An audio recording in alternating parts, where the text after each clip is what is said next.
Good morning all of you. Online classes में एक बार फिर से आपका स्वागत है। तो अपन पढ़ रहे थे वलय पूर्णांक के प्रांत और क्षेत्र के बारे में। तो इसके एग्जाम्पल चल रहे हैं और थ्योरम चल रहे हैं। अब तक आपको मैंने जितना कराया आपके अच्छे समझ में आया होगा, ये उम्मीद करते हैं हम आपसे। चलिए आगे बढ़ते हैं। एक थ्योरम है, बहुत ही आसान सी थ्योरम है, सिंपल सी थ्योरम है, जो आपको पहले पढ़ा हुआ है उसी से ही हो जाएगा।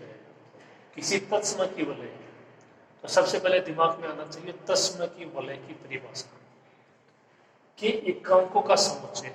तो कोई भी वलय है उसके एकांक अवयव क्या होगा, ये मैंने परिभाषा लिखवाई थी आपको। सबसे लास्ट में यही परिभाषा थी।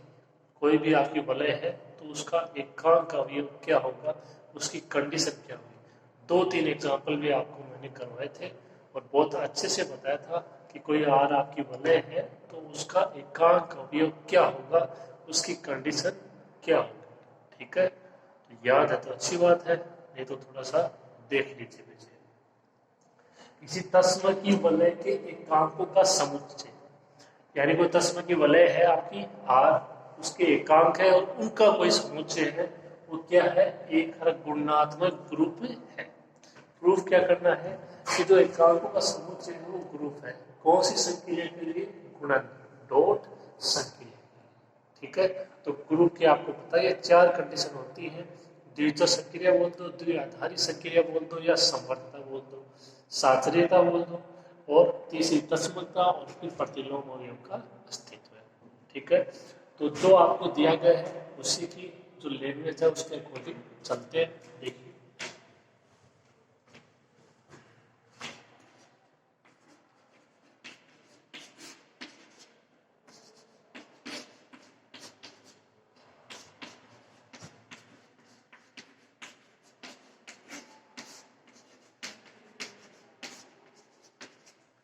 आर एक तस्म की वलय है। ठीक है, आर क्या एक तस्म की वलय, तो तस्म की वलय की जितनी भी कंडीशन है वो आपके दिमाग में आ जानी चाहिए। पहली बात तो ये है वलय, तो वलय की सारी कंडीशन आर प्लस क्रम विनिमय ग्रुप है, आर में गुण संक्रिया साहचर्य है और वर्तनशीलता सत्य है। इसके अलावा तस्म कवि मतलब उसमें गुण संक्रिया के लिए तस्म कवि का भी अस्तित्व है। ठीक है, तो यहाँ से इसका मतलब ये होगा कि आर में गुणज के तस्मा का भी होगा, और वो क्या होता है 1।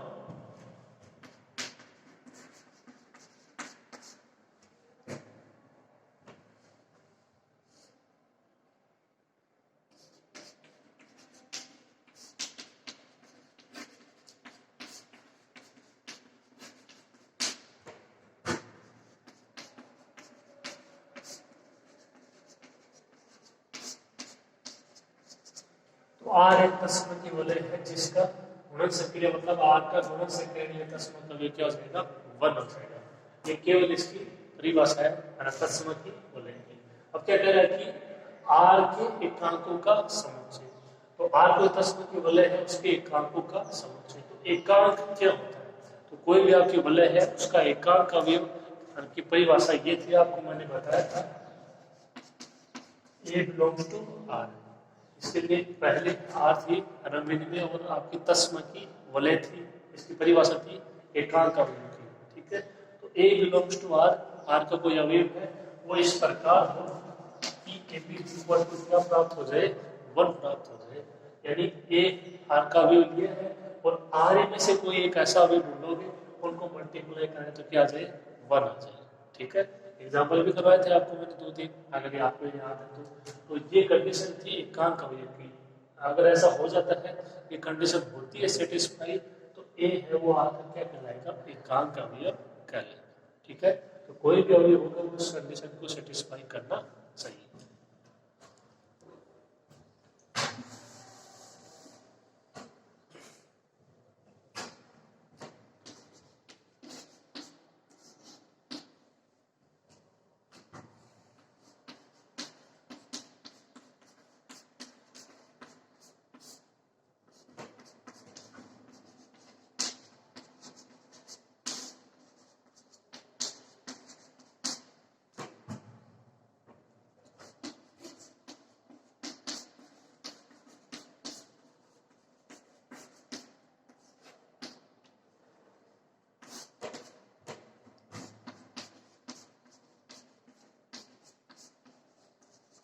क्वेश्चन की लैंग्वेज अच्छे से समझ में आनी चाहिए।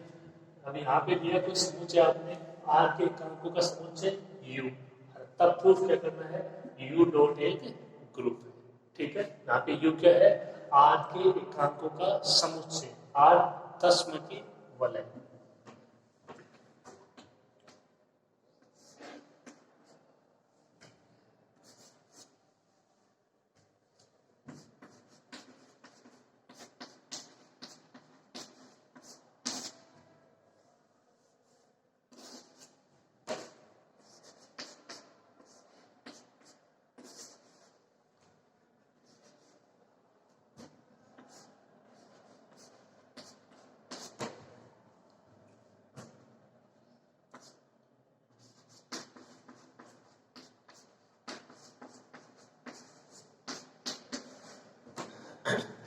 यू है वो क्या है, आर के एकांकों का समुच्चय।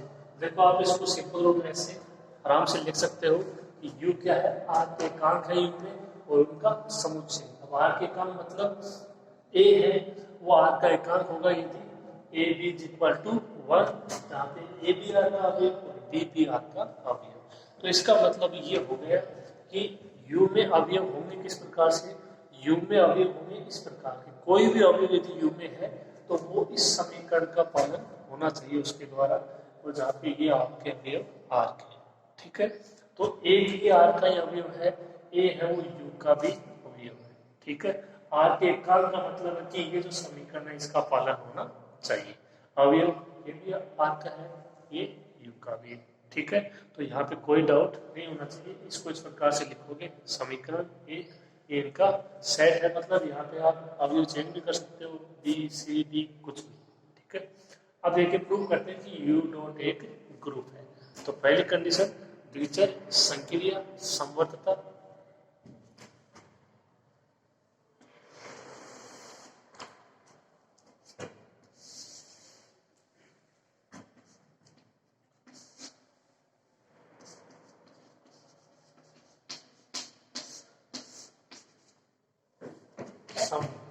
तो समझते हैं आपको कंडीशन पता ही है, यू है उसमें दो अवयव लेने हैं और उनका संक्रिया डॉट, तो उनका जो होगा मल्टीप्लाई वो भी यू में होना चाहिए। तो डॉट संक्रिया यू में क्या हो जाएगी, समवर्त हो जाएगी। ओके, तो देखिए अभी लेते हैं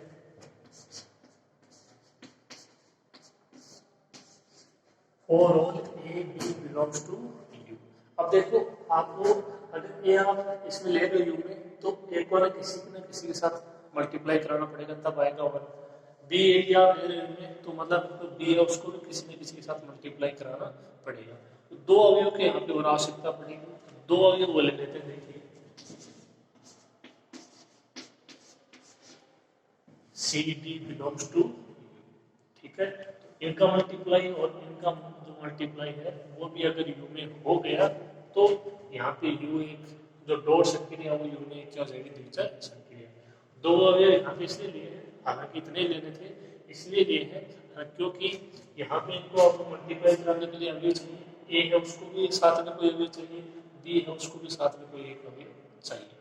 ठीक है, अब देखिए समीकरण लिखते हैं इनके अकॉर्डिंग।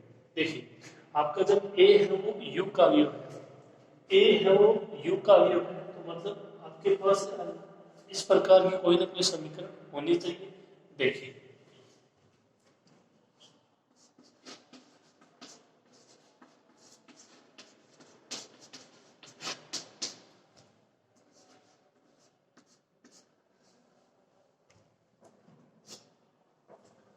जब ए बिलोंग्स टू यू हो तो क्या आप ऐसा लिख सकते हो, A C is equal to 1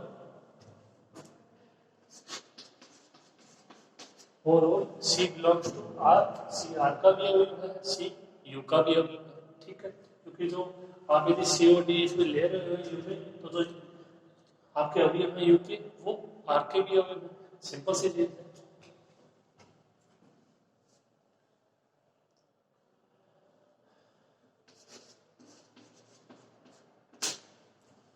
A C is equal to 1 है तो सी इज इक्वल टू क्या हो जाएगा 1। ये आपका एकांक अवयव की जहाँ परिभाषा लिखा है उसमें था कि आर रविनिमय वलय और तस्म की वलय है, तो ए डॉट सी बराबर सी डॉट ए।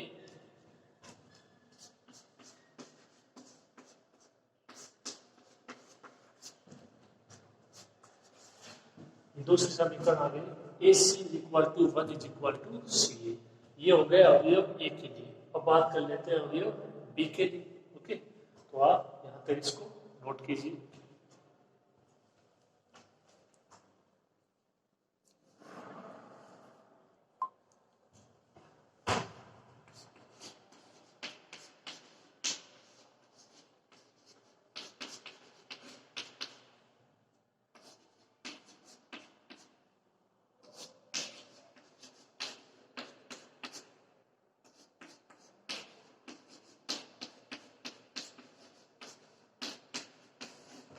इसी प्रकार से एक समीकरण हो रहा है, जब a बिलोंग्स टू q था तो मतलब ए बी इज इक्वल टू 1, जो उस प्रकार के समीकरण उसको संतुष्ट करेगा।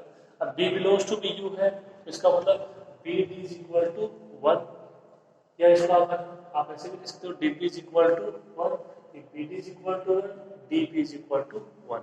इसके अलावा आप यदि सी बिलोंग्स टू यू लेते हो तो अपन यहाँ पे अप्लाई कर चुके हैं सी इज इक्वल टू 1, और आप यदि डी बिलोंग्स टू यू लेते हो तो ये है d b is equal to 1।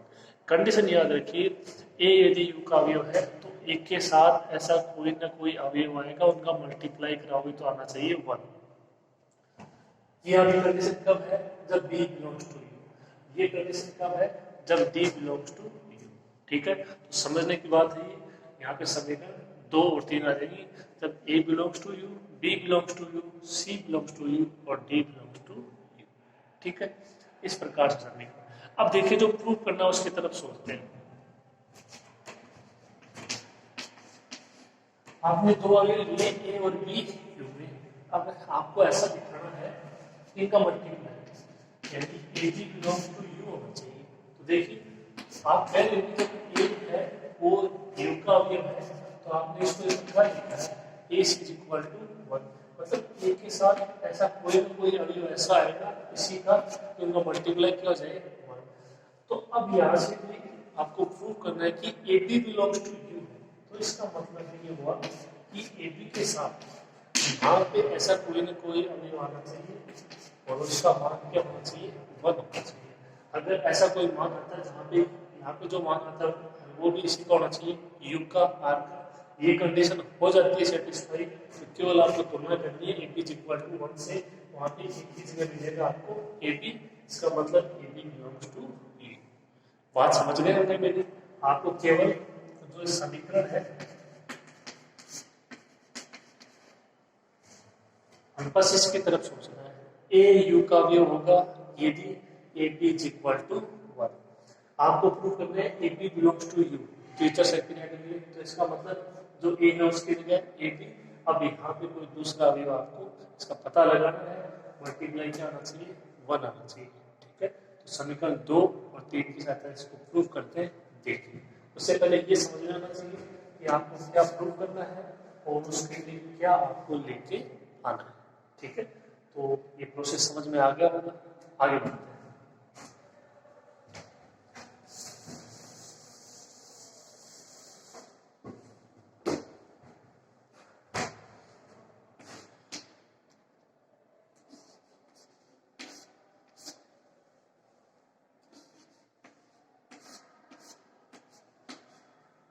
देखिए ए बी को मल्टीप्लाई कराते हैं डी सी से। ध्यान रखें ए बी सी डी सारे अवयव आर के भी अवयव है।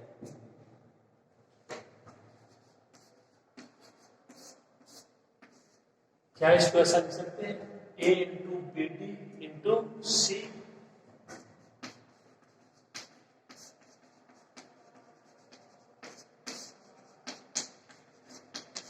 उन्हें 710, जो बी डी है उसका मान 1,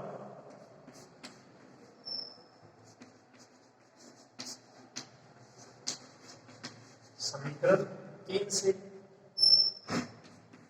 इसका मान ए सी, और जो ए सी है उसका मान है 1, समीकरण 2 से।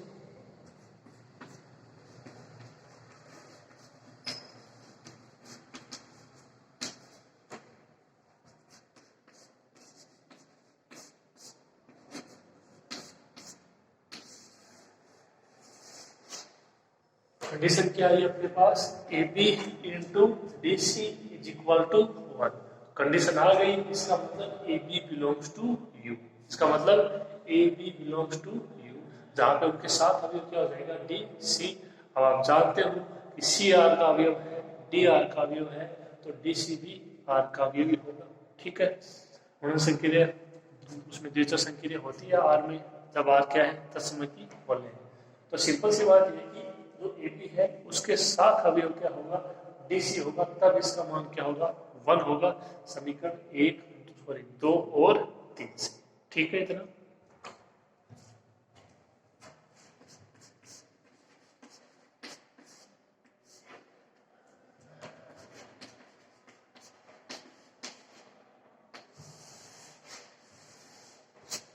ए बी बिलोंग्स टू, यहां से क्या बोलोगे, यू और all A B belongs to U. अब देखिए आपने सी और डी अवयव के लिए है, इसमें यू में, तो उनके लिए भी दिखा देते हैं। तो आपको केवल इसकी जो मान ज्ञात करोगे वो विपरीत कंडीशन का मान ज्ञात करोगे। कैसे,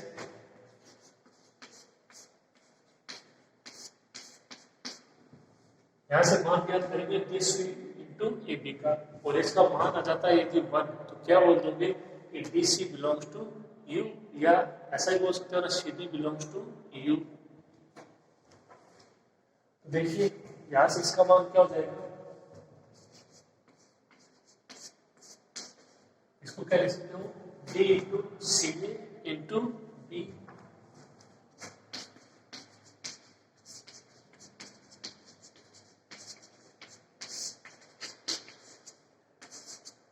गुणन साचर्यता से, सी ए का मान 1 समीकरण 2 से,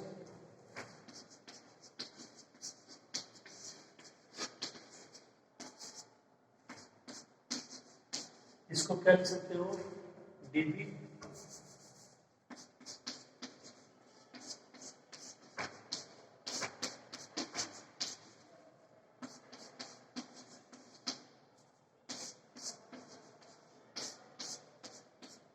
और डीबी का मान 1, डीबी का मान 1।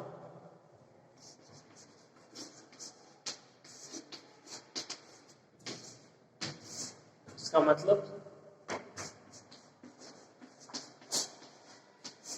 D C belongs to you.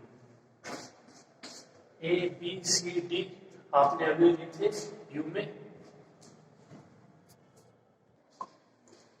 तो देखिए D C belongs to U और A B belongs to U.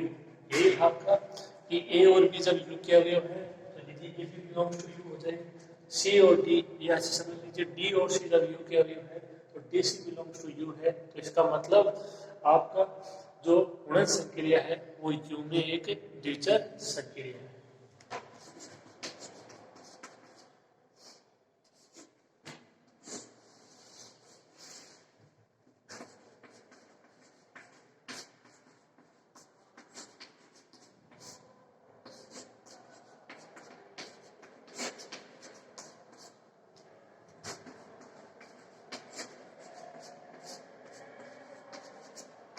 ये पहले कंडीशन, 2 अवयव लिया आपने, ए बी दिखा दिया बिलोंग्स टू यू, 2 अवयव लिए डी और सी बिलोंग्स टू यू, तो दिखा दिया डी सी बिलोंग्स टू। ठीक है, साचर्यता, तत्समकता, प्रतिलोम, इनको और दिखा देते हैं, करिए।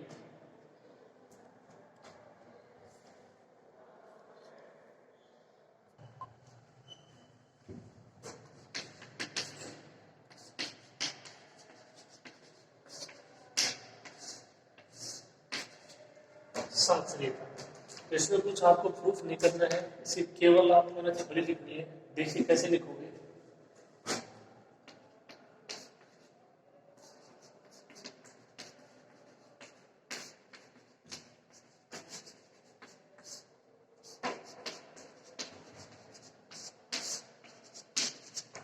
आर में गुणन संक्रिया है क्या है, साचर्य। आप जानते हो आराम से, आर अनुतस्म की विलय है और जो इसके अलावा एक विलय है, तो मतलब उसमें गुणन के लिए साचर्यता होगी।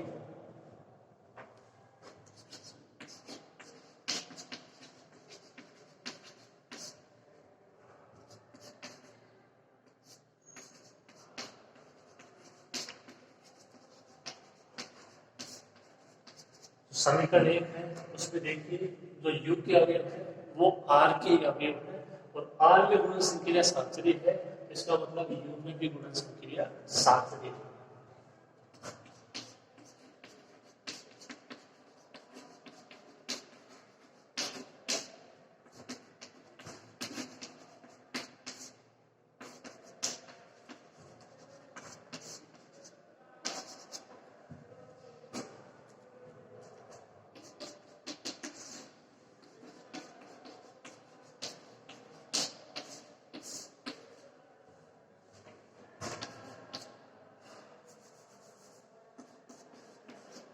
और ये one belongs to U.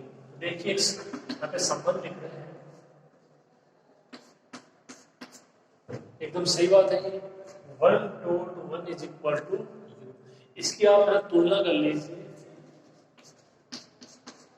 A b is equal to one से। ए की जगह वन है, बी की जगह वन है, ठीक है। इसका मतलब यहाँ पे ये ए और बी आपके दोनों किसके अवयव है? ये यू के अवयव है और ये यहाँ से परिभाषा हो जाएगी तस्मकता की। ये आपने अवयव लिया, ये इसका तस्मक अवयव और ये मान आ गया वन, ठीक है। इसका मतलब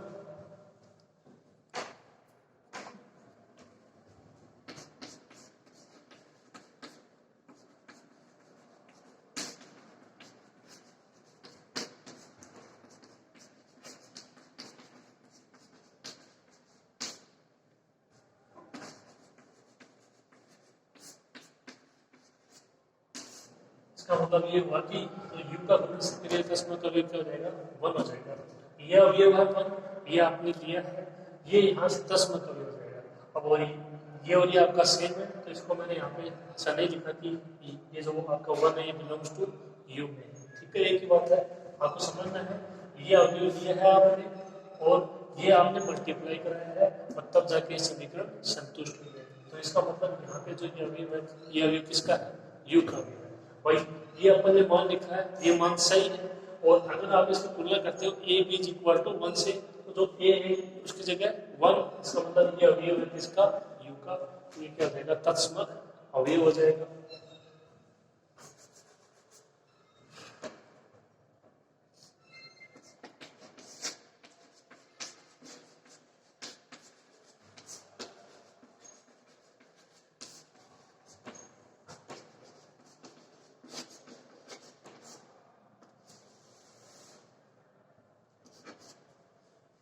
लास्ट कंडीशन देखिए, प्रतिलोम अवयव का अस्तित्व है। तो प्रतिलोम अवयव के लिए आपको पता ही है, कोई एक अवयव ले लेते हैं या दो भी ले सकते हो। और all A B belongs to, तो कंडीशन लिखिए a b is equal to one. तो आपकी संक्रिया डॉट है, तो जो बी है उसकी जगह कौन सा मान होना चाहिए ताकि जो समीकरण है वो a b is equal to one संतुष्ट हो जाए। तो बी है उसकी जगह होना चाहिए ए इनवर्स, यानी वन अपॉन ए से कैंसिल हो जाएगा, मान बच जाएगा वन। तो देखिए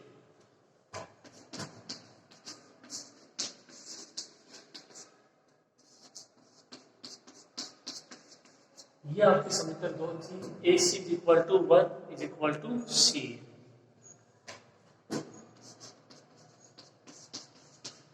और A C belongs to R. R क्या है? एक तस्म की वलय है, तो उसकी जो परिभाषा होगी उसमें गुणन संक्रिया जो आपका प्रतिलोम अवयव है उसका अस्तित्व होगा। इसमें आर में, तो देखिए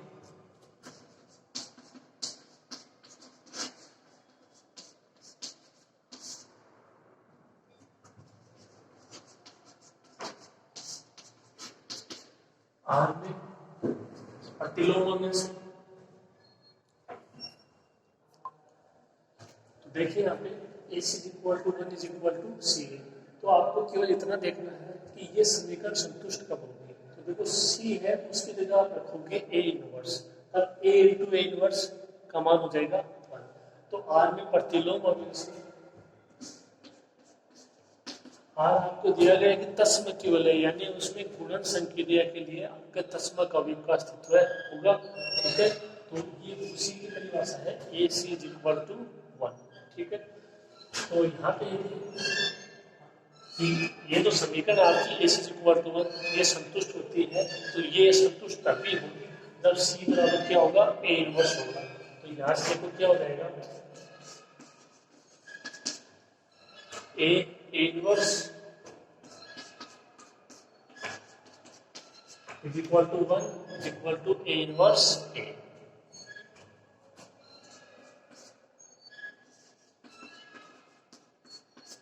यहां से क्या आप ऐसा लिखो, A inverse A is equal to 1, और आप यहां से इसकी तुलना करो समीकरण 1 से।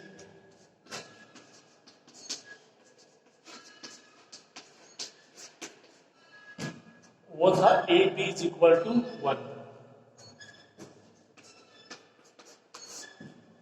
ये था a b is equal to 1। तो देखो ए इनवर्स जो ए है वो अवयव था यू का जब a b is equal to 1।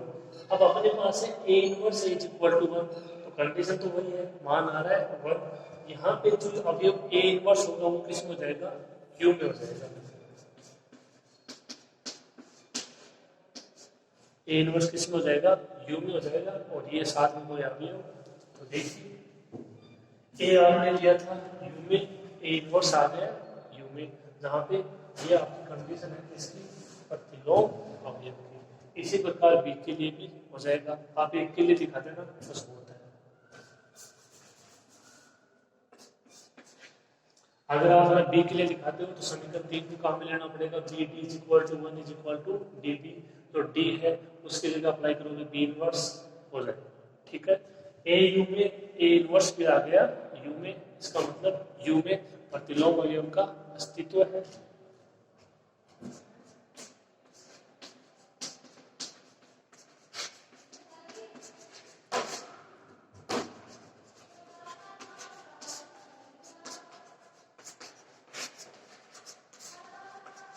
चारों कंडीशन आपकी सेटिस्फाई, तो यू डॉट ए क्या हो जाएगा, ग्रुप हो जाएगा।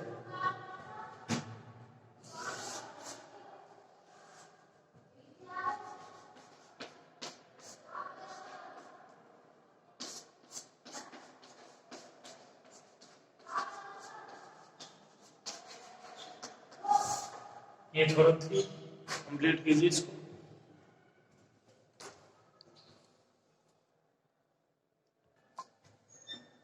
अब देखिए अगला क्वेश्चन, एग्जाम्पल है उस वलय के लिए जिसमें प्रत्येक ए बिलोंग्स टू आर के लिए ए स्क्वायर इज इक्वल टू ए साई, यानी ए स्क्वायर और ए है वो दोनों बराबर है, ये दिया गया। आर कोई वलय है, ए उसका अवयव है, जहाँ पे कंडीशन ये है कि a square is equal to a, तब प्रूव करना है। देखो आपको 3 स्टेटमेंट है, ए प्लस इज इक्वल टू होना चाहिए 0 और all A belongs to R, a plus b भी होना चाहिए 0, सॉरी यदि ए प्लस बी बराबर 0 हो तो आपको प्रूव करना है ए बराबर बी, और तीसरा आर ए कर्म विनिमय वलय है। तो आर है वलय और उसको दिखाना है कर्म विनिमय वलय, तो केवल एक कंडीशन दिखानी है आपको, तो ये संबंध है इसके लिए ए डॉट बी बराबर बी डॉट ए, जहाँ पे ए और बी आर के अवयव है।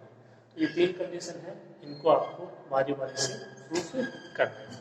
देखिए शुरू करते हैं, बहुत ही आसान सा एग्जांपल है।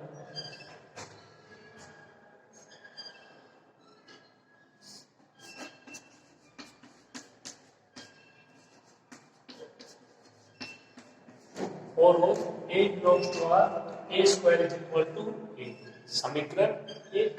अब देखिए पहला पार्ट,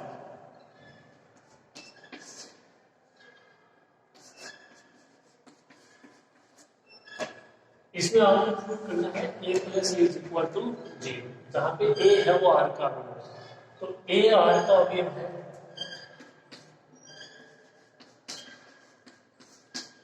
क्या ये बात सही है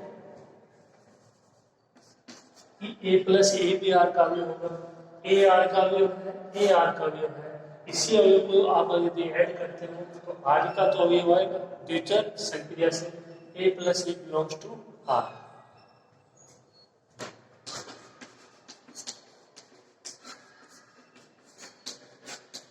तब समीकरण एक से देखो आपको कौन सा मान अप्लाई करना है। ये जब ए आर का अवयव है तो ए स्क्वायर इज इक्वल टू ए। अब आपने इतना दिखा दिया कि ए प्लस ए आर का अवयव है, तो जो ए है उसको आपको रिप्लेस करना है ए प्लस ए से। तो यहाँ से क्या हो जाएगा, ए प्लस ए का square is equal to A plus A.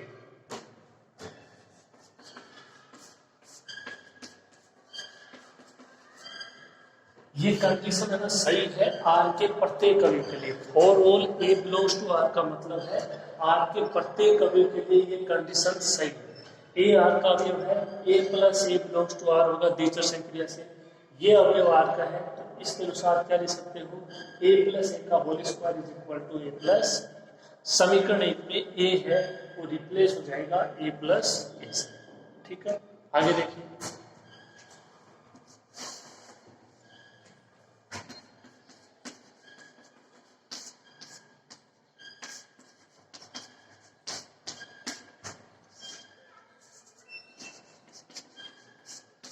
A plus ए का होल स्क्वायर उसको क्या लिख सकते हो, A plus A dot A plus is equal to A plus A.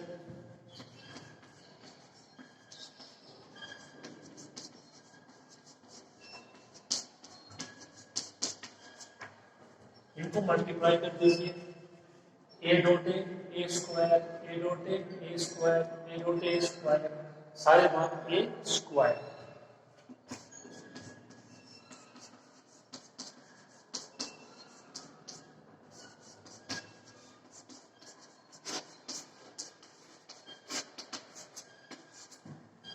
A square की जगह क्या अप्लाई करोगे, ए समीकरण एक से, तो जहां जहां आपको ए स्क्वायर दिखाई दे रहा है वहां पे ए आ जाएगा समीकरण एक से।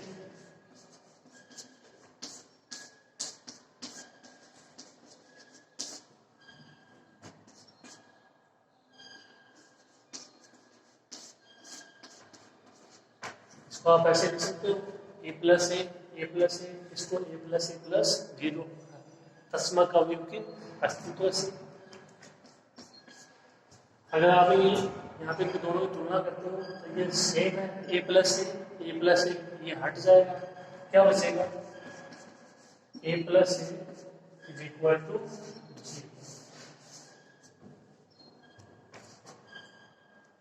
ए प्लस ए पहले है हटा है तो मतलब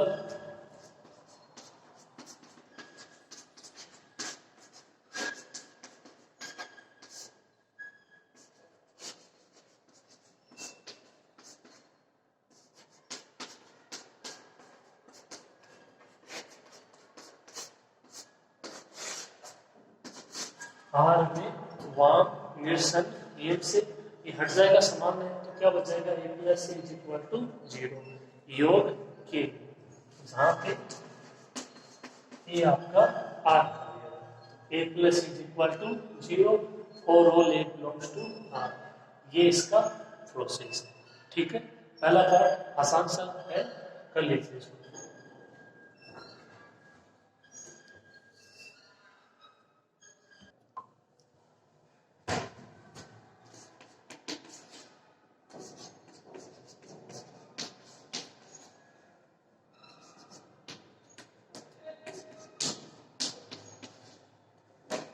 और all A B belongs to R, आपको लेके चलना है ए plus B is equal to zero, prove करना है ए बराबर बी।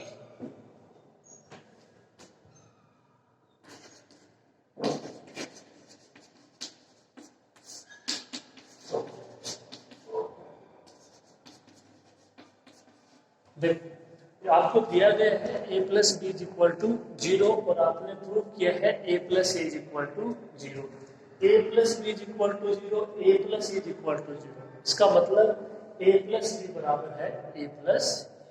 ठीक है, सिंपल सी चीज है।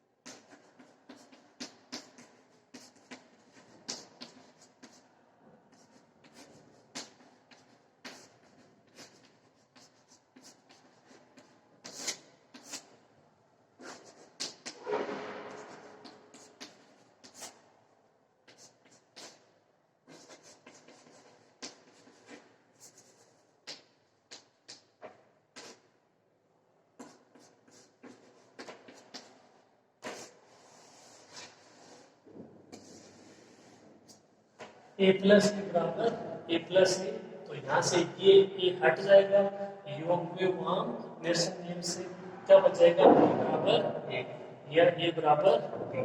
आपने लिया ए प्लस बी बराबर 0 और आ गया ए बराबर बी। ठीक है, एकदम सिंपल सा पार्ट है, कोई बहुत ज्यादा बड़ी कैलकुलेशन नहीं है इसमें। तीसरा पार्ट देखिए, प्रूफ करना है आर एक कर्म में वलय। कर्म में वलय उसकी परिभाषा देखिए, पहले से दिया गया है कि आर एक है वलय, तो केवल एक कंडीशन दिखानी है कर्म में वलय की। वो कंडीशन थी ए डॉट बी बराबर बी डॉट ए। यहाँ पे ए और बी किसके अवयव है, आर के अवयव।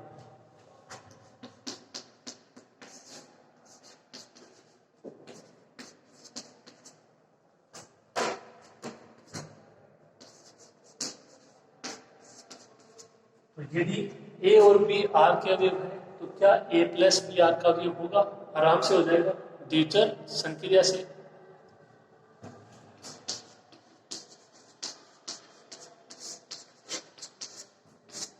समर्थता से,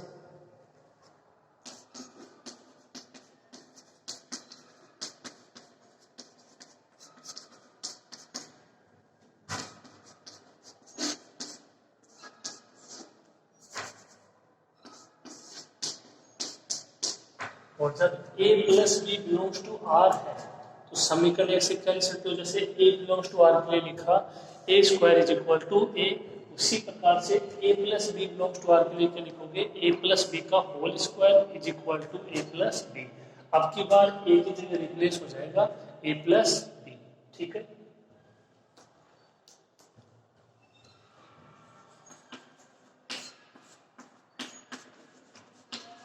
ए प्लस बी का whole square is equal to A plus B. A square is equal to A, जहाँ पे ए वो रिप्लेस होता पहले पार्ट में ए प्लस ए से, अब की बार रिप्लेस हो जाएगा ए प्लस बी से।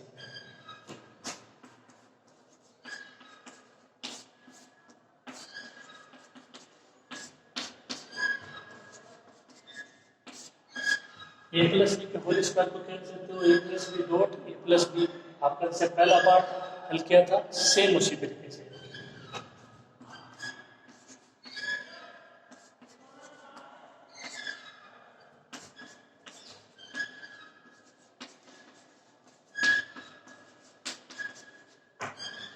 इनको मल्टीप्लाई करेंगे, A square plus A dot B plus B dot A और प्लस का B square is equal to A plus B.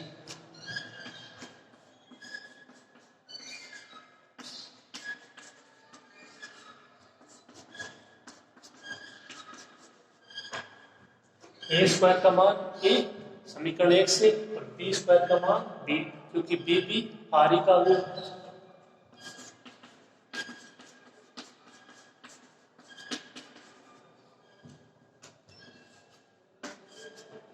B square का मान बी और ए स्क्वायर का मान है समीकरण 1 से। अब देखिए आप एक बार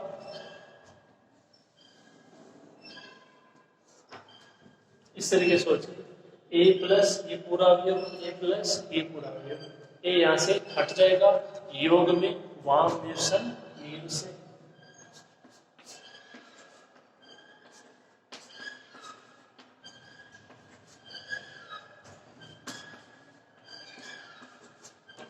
ए dot B plus B dot A plus B is equal to B, A हट जाएगा।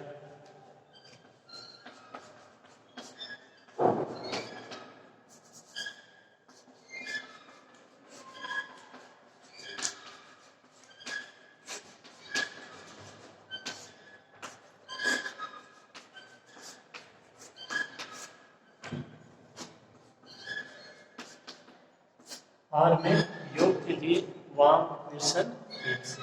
ठीक है, 2-3 स्टेप और हो जाएगा, इस प्रूफ कर लीजिए।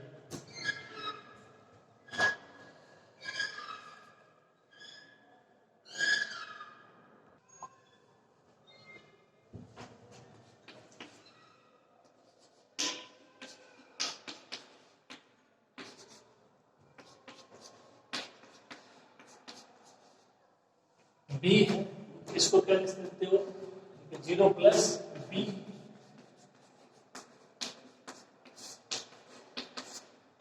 तत्समकता से लगाएगा।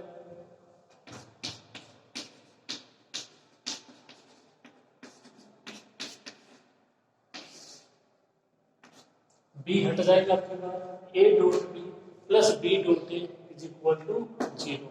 बी हट जाएगा,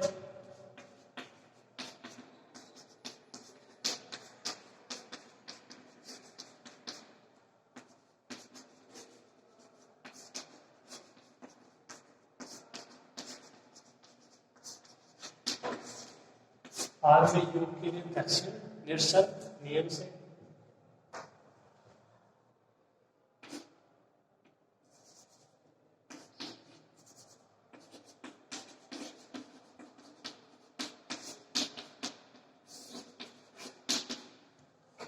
अब देखिए प्रतिबंध सीक्वेंसिंग, जो आपने अभी भी दूसरा पार्ट किया उसका स्टेटमेंट क्या था?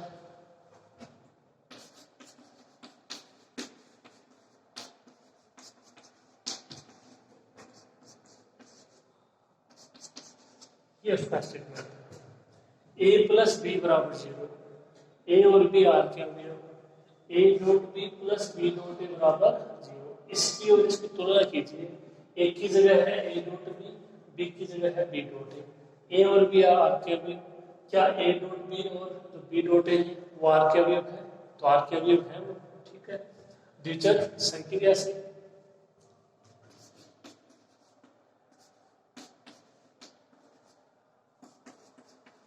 for all a dot b, b dot a belongs to R,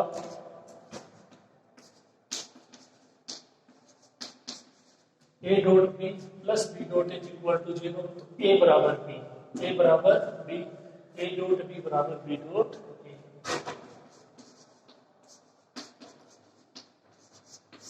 क्या आ गया? a dot b बराबर b।